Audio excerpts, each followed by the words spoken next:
নিতে হবে। আরো জোরে জয় বাংলা। আমি আপনাদের কথা দিচ্ছি, এই ঘাম, এই পরিশ্রম সবকিছুর দাম সায়নী ঘোষ দেবে। সায়নী ঘোষ আপনার বাড়ির মেয়ে হয়ে দেখাবে এবং এই বিরোধী শক্তি, এই অপশক্তি জামানত বাজেয়াপ্ত করতে হবে। ফিরদৌসীদির সঙ্গে আছে, নজরুলদার সঙ্গে আছে, আর সঙ্গে রয়েছেন আপনারা। উপরে ঈশ্বর রয়েছে, নিচে রয়েছে মানুষ, আর মনের মধ্যে মমতা ব্যানার্জি আর অভিষেক ব্যানার্জি। ক্ষমতা নেই আটকানো, ক্ষমতা নেই। আজকের এই মহামিছিলে যারা যারা উপস্থিত হয়েছেন সকলকে অন্তঃস্থল থেকে আমি কৃতজ্ঞতা জানাই। সবাই ভালো থাকবেন, লড়াইয়ের আর 2 সপ্তাহ বাকি, ভালো করে খেলবেন। খেলা হবে তো? আরো জোরে জয় বাংলা,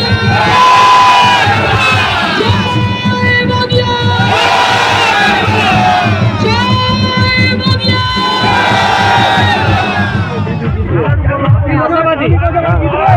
আশাবাদী 5 লাখ ভোটে জিতবে মিনিমাম।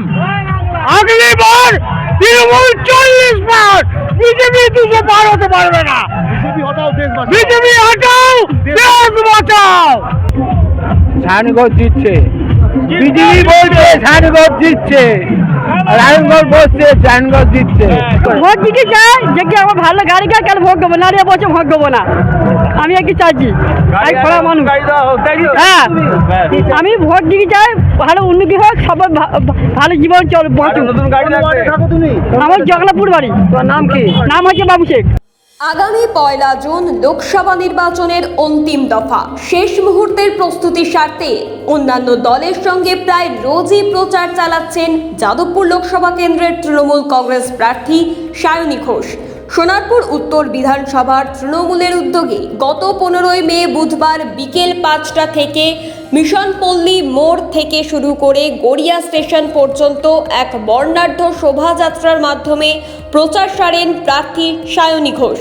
এই শোভাযাত্রায় উপস্থিত ছিলেন সোনারপুর উত্তরের বিধায়ক ফিরদৌসী বেগম, আইএনটিটিইউসির সভাপতি শক্তিপদ মণ্ডল, সোনারপুর উত্তর বিধানসভার মুখ্য সংগঠক তথা রাজপুর সোনারপুর পৌরসভার সিআইসি জনাব নজরুল আলী মণ্ডল, রাজপুর সোনারপুর পুরসভার একাধিক কাউন্সিলর, একাধিক পঞ্চায়েত প্রধান সহ তৃণমূলের অন্যান্য সদস্যরা। এদিন সায়নী ঘোষ বলেন,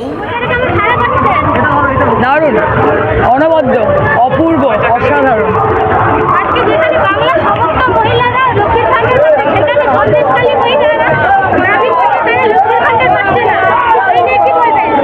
ইলেকশনের 4 তারিখের রেজাল্টের পরে যা বলার বাংলার মানুষ বলে দেবে। একদমই ফেলবে না। Sandeshkhali is a conspiracy. Suvendu Adhikari মহিলাদেরকে টাকা দিয়ে সাদা কাগজে সই করিয়ে নিয়ে ফলস রেজিস্টার্ড এফআইআর রিপোর্ট করিয়েছে। যে যদি কোনো ঘটনা ঘটে থাকে সেটা তদন্ত হবে, কিন্তু আমি মনে করি যে it is a huge conspiracy বাংলাকে তথা মমতা বন্দ্যোপাধ্যায়কে বদনাম করা। সোনারপুর উত্তরের বিধায়ক ফিরদৌসী বেগম বলেন, আমরা সায়নী ঘোষের সমর্থনে সোনারপুর উত্তর বিধানসভার পক্ষ থেকে একটা মহা মিছিলের ডাক ডেকেছিলাম। সেই মহা মিছিলটা আমাদের ধারণা ছিল না জনসমুদ্রে পরিণত হবে। প্রচুর মানুষ এখানে উপস্থিত হয়েছেন। আমরা জানি আমরা সায়নী ঘোষ আসন্ন লোকসভা কেন্দ্রে তিনি প্রার্থী, তিনি দিল্লিতে যাচ্ছেন, তিনি আমাদের এমপি হচ্ছেন, এটা একদম সুনিশ্চিত। আজকে সোনারপুর উত্তরের এই মাটিতে এই জায়গায় এসে যারা দেখবে তারাও বলবে যে সোনারপুর জিতছে। শক্তিপদ মণ্ডল জানান, আনন্দিত, উৎফুল্ল, মনে হচ্ছে বিজয় উৎসব। নির্বাচনের আগেই আমরা জিতে গিয়েছি। আজকের উপস্থিতি মানুষের সমর্থন থেকে এটাই প্রমাণ যে পশ্চিমবাংলায় বিজেপির কোনো জায়গা নেই।